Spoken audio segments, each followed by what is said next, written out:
لا تنسى الاشتراك بالقناة وتفعيل الجرس ليصلك كل ما هو جديد من قناة هواجس. خطوات محسوبة قد تكون وخطوات ثابتة إلى أن صار ولاية بطيخ. احكي لنا شلون تكونت الفكرة. ويعني احنا بالحلقات الماضية كان ضيفنا علي فاضل، تحياتنا له، تحدث لنا عن هذا الموضوع.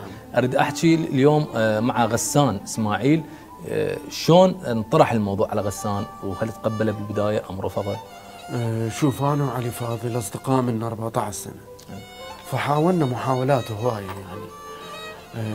اشتغلنا سينما، اشتغلنا مسرح، اشتغلنا برامج، أخفقنا، تحاربنا، فشلنا. فأنا قدمت وياه علج مي الموسم الثاني وعلج مي الموسم الثالث.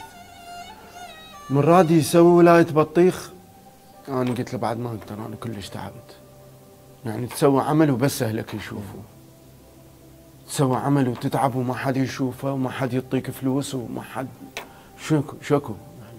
وكنت يعني ظروف كل الصعبة مادية.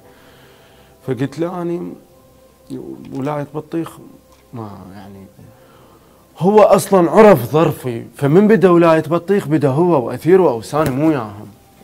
اي يعني مو ياهم بالبداية. أنا ما أدري حلقة 14 ما أدري ايش قد يلا التحقت بيهم. حلقة 14 قال لي غسان، أنا كلش أؤمن بعلي، قال لي غسان كنا بنهاية علج مي الموسم الثالث مسوين المتحكي.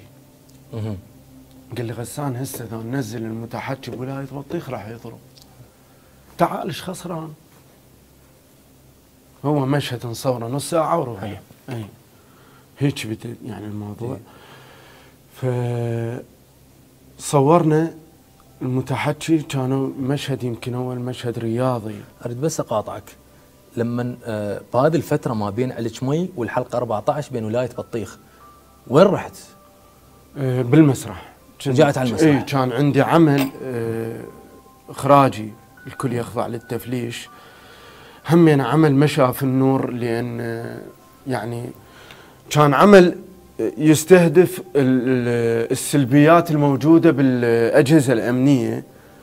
فمن دخلوا داعش انت هنا واجبك تدعم صحيح. الأجهزة الأمنية، فعفت اصلا العمل يعني. نرجع الحلقة 14. اي اشتغلت اول مشهد يمكن على المنتخب، على المنتخب ويحيى علوان ومن ناموا بالمطار الحمد لله والشكر المشهد وصل. اي بديت اشتغل الحمد لله والشكر، بدا البرنامج يعني ينتشر، واني